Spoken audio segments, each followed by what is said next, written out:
સર્વ મિત્રોને મારા જય શ્રી કૃષ્ણ, રાધે રાધે। સનાતન ધર્મમાં શાસ્ત્રો અને ગ્રંથોમાં સર્વ માસમાં ઉત્તમ માસ જો કોઈ હોય તો એ પુરુષોત્તમ માસ છે, જેને અધિક માસ તરીકે પણ ઓળખવામાં આવે છે। પુરુષોત્તમ માસ દરમિયાન પૂજાપાઠ, દાન અને સત્કર્મોને ખાસ મહત્વપૂર્ણ માનવામાં આવે છે। આ માસ દરમિયાન કરવામાં આવતા દાન પુણ્ય અનંત ગણું પુણ્ય લાવે છે। તેથી લોકો ઉદારતાથી ગરીબોને ભોજન, વસ્ત્રો અને અન્ય આવશ્યક વસ્તુઓનું દાન કરે છે, જેનાથી ભગવાન વિષ્ણુના આશીર્વાદ સાથે સુખ અને સમૃદ્ધિ મળે છે।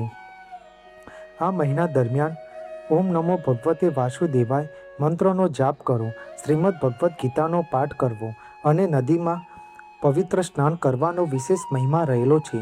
પુરુષોત્તમ માસમાં મહિલાઓ દ્વારા માટીમાંથી બનાવેલી કાંઠા ગોરમાની મૂર્તિ, જેની ભક્તિભાવથી પૂજા અર્ચના કરવામાં આવે છે। મહિલાઓ દ્વારા દરરોજ ગોરમાની પૂજા, આરતી, કથા તેમજ ભજન કીર્તન કરવામાં આવે છે। એક માસ સુધી આ રીતે મહિલાઓ શ્રદ્ધાપૂર્વક હર્ષોલ્લાસથી પુરુષોત્તમ માસની ઉજવણી કરે છે।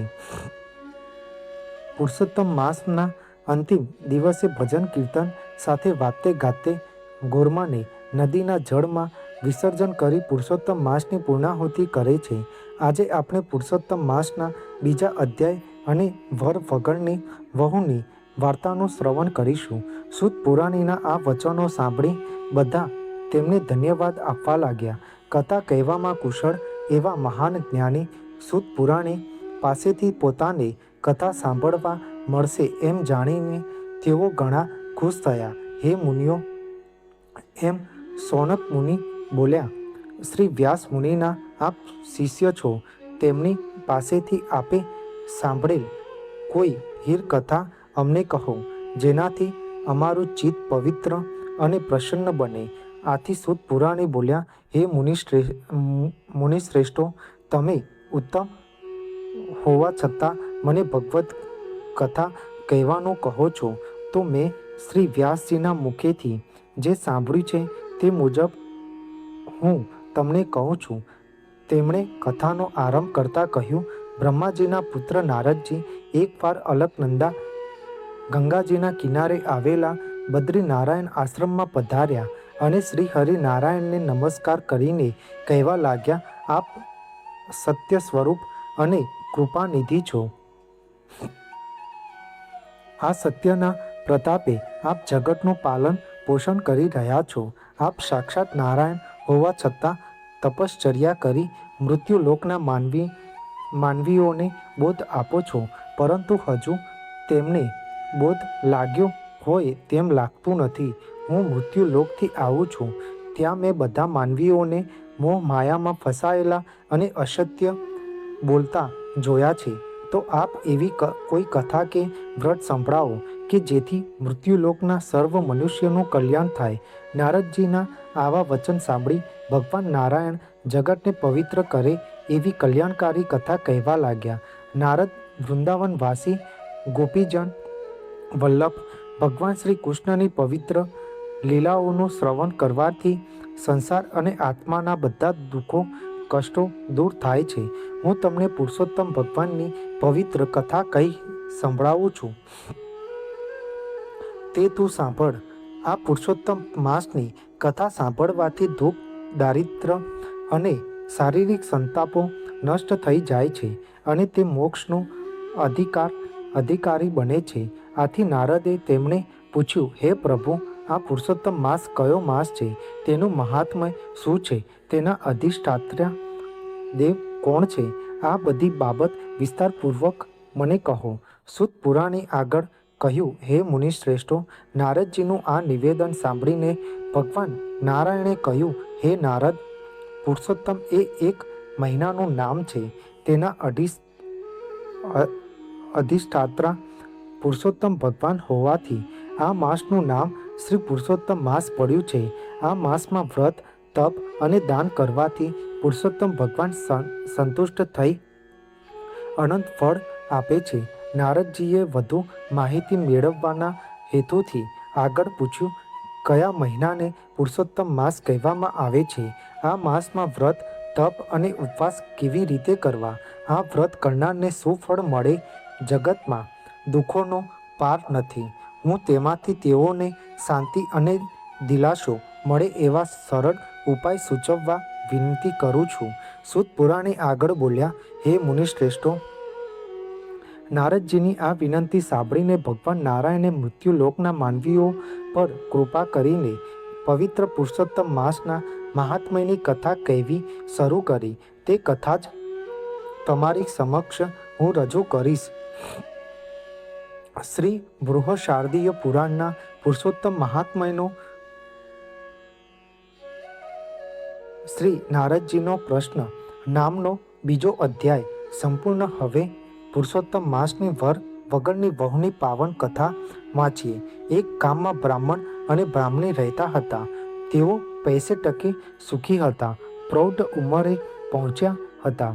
બધી વાતોનું તેઓને સુખ હતું, પણ એક વાતથી તેઓ દુઃખી રહેતા હતા.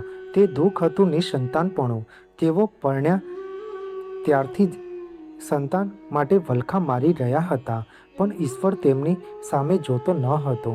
હવે ઉંમરે પહોંચ્યા પછી તેમણે સંતાનની આશા છોડી દીધી હતી.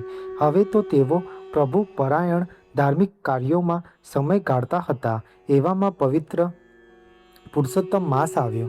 આથી બ્રાહ્મણ અને બ્રાહ્મણીએ પુરુષોત્તમ માસ નાહવાનો અને ધર્મ ધ્યાનમાં ગાળવાનો સંકલ્પ કર્યો. પુરુષોત્તમ માસ શરૂ થતાં તેઓએ વ્રત ચાલુ કર્યું.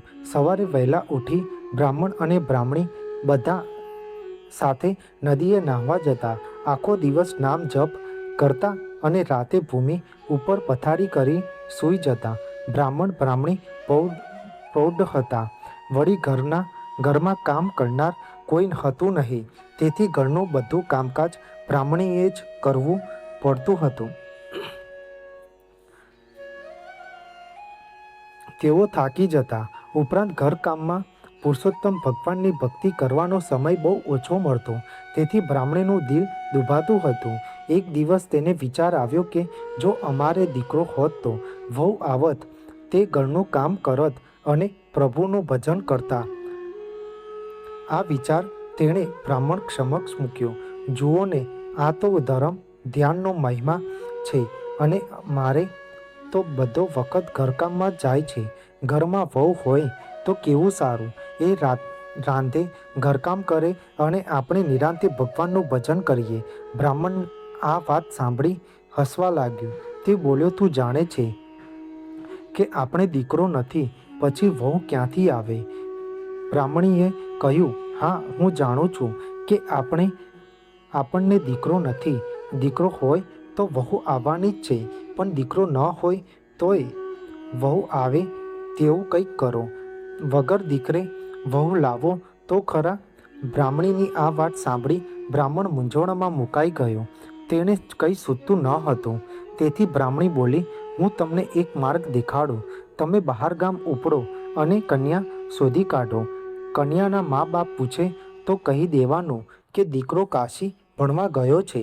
સાથે વેદ પાઠ લેતા જાઓ અને કોઈ કન્યા આપવા તૈયાર હોય તો આ વેદપાઠ સાથે તે કન્યાના ફેરા ફેરવી તમારી સાથે લેતા આવજો અને કહેજો કે ચોથો ફેરો અમારો દીકરો કાશીએથી આવશે ત્યારે ફેરવી લઈશું. બ્રાહ્મણ બ્રાહ્મણીની વાત સાંભળી ડઘાઈ ગયો. તે પણ મનોમન વિચારવા લાગ્યો.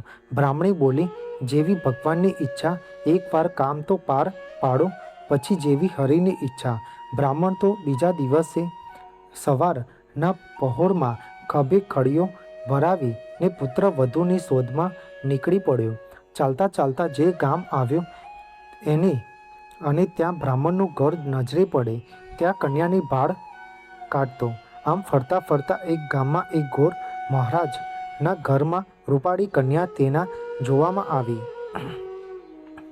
એ કન્યાને જોઈને બ્રાહ્મણની આંખો ઠરી. તેને જોઈ બ્રાહ્મણને ઘણો આનંદ થયો. તેના મનમાં થયું કે જો આવી વહુ ઘરમાં હોય તો ઘર દીપી ઉઠે. બ્રાહ્મણે ગોર મહારાજ આગળ સગપણની વાત કાઢી. ગોર મહારાજે કહ્યું, તમારી વાત માન્ય રાખું છું, પણ મુહૂર્તો જોયા વગર સગપણ કેવી રીતે થાય? તમે છોકરાને લઈને અહીં આવો, નહીતર હું ત્યાં આવીને છોકરાને જોઈ લઉં, પછી સગપણ નક્કી કરીએ. બ્રાહ્મણ મૂંઝાયો, છતાં હિંમત એકઠી કરીને બોલ્યો, ભાઈ, વાત એમ છે કે મારો દીકરો કાશીએ ભણવા ગયો છે. તે ભણીને પાછા આવતા વાર લાગે તેમ છે. જો તમે કબૂલ થતા હો તો હું પોથી લાવ્યો છું. તેની સાથે આપણે તમારી દીકરીના 3 ફેરા ફેરવી દઈએ અને ચોથો ફેરો મારો દીકરો કાશીએથી આવશે ત્યારે અમે ફેરવી દઈશું. ગોર મહારાજે વિચાર્યું, બ્રાહ્મણનું ઘર પૈસે ટકે સુખી છે. દીકરો કાશીએ ભણવા ગયો છે, તેથી તે પણ વિદ્વાન થઈને આવશે. ઘરમાં પ્રૌઢ પતિ પત્ની જ છે. આવું બધી રીતે યોગ્ય ઘર મળે છે તો મોં ધોવા શા માટે જવું? આમ વિચારી તે ઘરમાં જઈને પત્નીને બધી વાત કરી. તેમની પત્ની પણ તેમની વાતમાં સંમત થઈ. ગોર મહારાજે બહાર આવી બ્રાહ્મણને કહ્યું, અમે અમારી દીકરી તમારા દીકરા સાથે પરણાવવા તૈયાર છીએ. ઘડિયા લગ્ન લીધા. પોથી સાથે 3 ફેરા ફેરવીને ગોર મહારાજે પોતાની કન્યા બ્રાહ્મણ સાથે સાસરીએ વળાવી. બ્રાહ્મણ તો પુત્ર વધુને લઈને ઘરે આવ્યો. બ્રાહ્મણને રૂપાળી કન્યા જોઈને આનંદનો પાર ન રહ્યો. વહુના લક્ષણ બારણામાં. એક કહેવત મુજબ વહુએ ઘરમાં પગ મૂકતા વેત બધું કામકાજ ઉપાડી લીધું. બ્રાહ્મણીને તો નિરાંત થઈ. એ તો સુખે પ્રભુ ભજન કરવા લાગી. વહુને ઘરની ચાવીઓ સોંપી. એક દિવસની વાત, બ્રાહ્મણી નદીએ સ્નાન કરવા ગયા. વહુ ઘરમાં રસોઈ કરતી હતી. ત્યાં પડોશણ દેવતા લેવા આવી. ઘરમાં રૂપાળી વહુને જોઈ એના આશ્ચર્યનો પાર ન રહ્યો. એ પૂછવા લાગી, તમે કોણ છો? આ ઘરમાં મેં તમને પહેલી વાર જોયા. તમે બ્રાહ્મણીના કોઈ સગા થતા લાગો છો. આ તો તમને પહેલી વખત અહીં જોયા તેથી પૂછું છું. વહુ બોલી, તમને ખબર નહીં હોય કે હું આ ઘરની વહુ મારા સસરા પોથી સાથે 3 ફેરા ફેરવીને અહીં મને લાવ્યા છે. મારા પતિ કાશીએથી આવશે એટલે ચોથો ફેરો ફરી લઈશ. આ સાંભળી પડોશણ ખડખડાટ હસવા લાગી. તે બોલી, બહેન, આ બ્રાહ્મણીને કોઈ સંતાન જ નથી. તેઓ તો વાંજ્યા છે.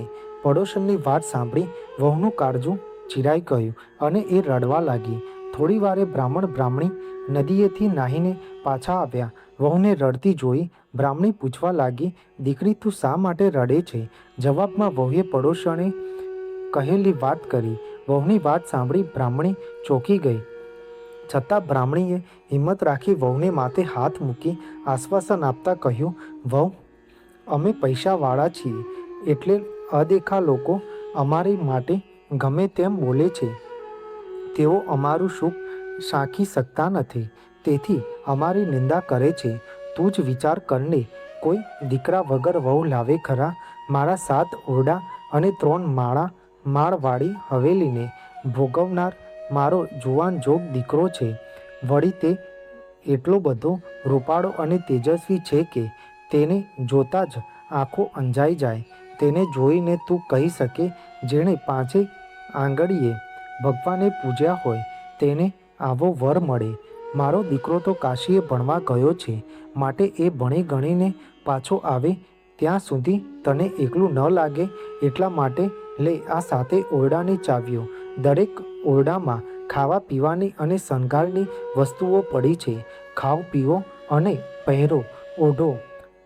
પણ એક વાતની યાદ રાખજો કે 7મો ઓરડો ઉઘાડશો નહીં.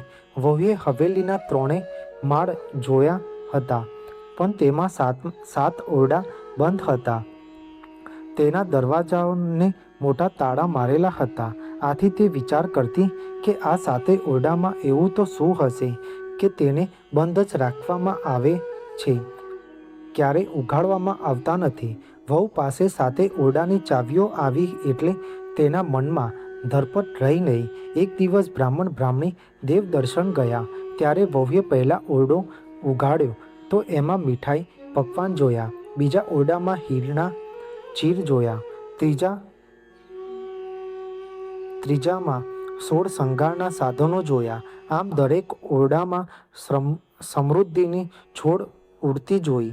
પછી વહુને 7મો ઓરડો જોવાની એટલી જિજ્ઞાસા થઈ કે તેણે સાસુની આજ્ઞાનો ભંગ કરીને 7મો ઓરડો ઉગાડ્યો. ઓરડામાં પગ મૂકતા જ એ થ્રીજી ગઈ. ઓરડાની વચ્ચે એક દિવ્ય તેજવાળો યુવાન દીવાના અજવાળે પોથી વાંચી રહ્યો હતો. આખા ઓરડામાં સુવાસ પસરેલી હતી. તો આ જોઈને સ્તબ્ધ થઈ યુવાને જોવા લાગી. તે ઉંબરામાં જ ઊભી રહી ગઈ. તેની ઓરડામાં જવાની હિંમત ન ચાલી. બારણું ઉગાડવાનો અવાજ સાંભળી યુવાને બારણા તરફ દ્રષ્ટિ કરીને બોલ્યો, તમે બારણું કેમ ઉગાડ્યું? બારણું બંધ કરો, બંધ કરી દો. મારા માતા પિતાનું પુરુષોત્તમ માસનું વ્રત તૂટશે. વેદનો પાઠ અધૂરો રહેશે. તમે પોથી સાથે 3 ફેરા ફર્યા એ હું જાણું છું. વ્રત પૂર્ણ થયા પછી 4થો ફેરો હું ફરીશ. વહુની આંખમાં હર્ષના આંસુ આવી ગયા. તેણે તરત બારણું બંધ કર્યું. જ્યારે તેના સાસુ સસરા મંદિરેથી દર્શન કરીને પાછા ઘરે આવ્યા ત્યારે તે ઠાવકી થઈને અનાજ સાફ કરી રહી હતી. તેણે સાસુ સસરાને જમવા બેસાડી દીધા અને પોતે પણ જમી લીધું. પરંતુ પોતે આજ્ઞાનો ભંગ કરીને 7મો ઓરડો ઉગાડ્યો હતો તે વાત કોઈને ન કરી. હવે તે સારી રીતે સાસુ સસરાની સેવા ચાકરી કરતી હતી અને દરરોજ પ્રેમથી તેઓને જમાડતી હતી. ન આમ ને આમ પુરુષોત્તમ માસ પૂર્ણ થયો. હવે વ્રતના ઉજવણા થવા માંડ્યા. બ્રાહ્મણ બ્રાહ્મણીએ પણ સારી રીતે વ્રતનું ઉજવણું કર્યું. વહુને થયું કે હવે મારા પતિ માટે સાસુ સસરાને પૂછ્યું. તેણે સાસુ સસરા પાસે જઈને પૂછ્યું, પુરુષોત્તમ માસ પૂરો થયો, તેનું ઉજવણું પણ થઈ ગયું. તમારા દીકરાને બોલાવો એટલે હું તેમની સાથે 4થો ફેરો ફરી શકું. વહુની વાત સાંભળી સાસુ સસરા પરસેવે રેબઝેબ થઈ ગયા. દીકરો તો હતો નહીં, લાવવો ક્યાંથી? તેમની લાજ પુરુષોત્તમ ભગવાન સિવાય કોઈ રાખે તેમ ન હતું. મારા દીકરા સાથે 4થો ફેરો ફેરવીશ, તેમણે વહુને કહ્યું. વહુ, તમે ફિકર ન કરો, થોડા જ દિવસમાં મારા દીકરા સાથે 4થો ફેરો ફેરવીશ. હવે બહારનું કાઢાય તેમ ન હતું. આબરૂ જવાની ઘડી આવી પહોંચી હતી. તેઓ પુરુષોત્તમ ભગવાનને યાદ કરી સહાય કરવા મનમાં ગણગણી રહ્યા હતા. સાસુ સસરાને મૂંઝતા જોઈ વહુ બોલી, તમે આમ મૂંઝાઓ છો શા માટે? તમારા દીકરાને બોલાવું છું. બ્રાહ્મણ બ્રાહ્મણી ચકિત થઈને એકબીજા સામે તાકી રહ્યા. તેમણે લઈને વહુ 7મા ઓરડા આગળ આવી અને બારણું ઉગાડ્યું તો ઓરડામાંથી તેજસ્વી પુરુષોત્તમ ભગવાન બહાર આવ્યા. યુવાનનું તેજસ્વી રૂપ જોઈને બ્રાહ્મણ બ્રાહ્મણી સમજી ગયા કે આ યુવાન તેજ પુરુષોત્તમ ભગવાન છે. તેમના વ્રતના પ્રભાવે પ્રસન્ન થઈ આ લીલા તેમણે કરી છે. તેઓ સ્વયં તેમના પુત્ર તરીકે પ્રગટ થયા છે. ભક્તની લાજ રાખવા તેઓ સ્વયં પધાર્યા છે. બ્રાહ્મણ બ્રાહ્મણી તેમના પગમાં પડ્યા અને ગળે લાગ્યા. વહુ પણ યુવાને પગે પડી. તે જ દિવસે બ્રાહ્મણના ઘરે ચોરી રચાઈ. ચોરીમાં ગોર મહારાજે હસ્તમેળાપ કરાવી 4થો ફેરો ફેરવ્યો.